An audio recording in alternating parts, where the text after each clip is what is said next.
AEDO8. This kit contains of 5 DO reagents along with a DO bottle and test jar. Rinse the DO bottle with the sample. Repeat it twice.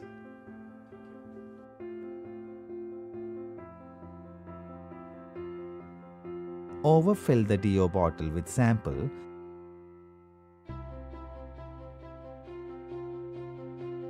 and place the stopper, ensuring no bubbles are trapped inside.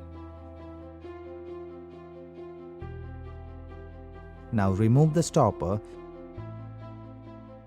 and add 10 drops of DO1 reagent followed by 10 drops of DO2 reagent.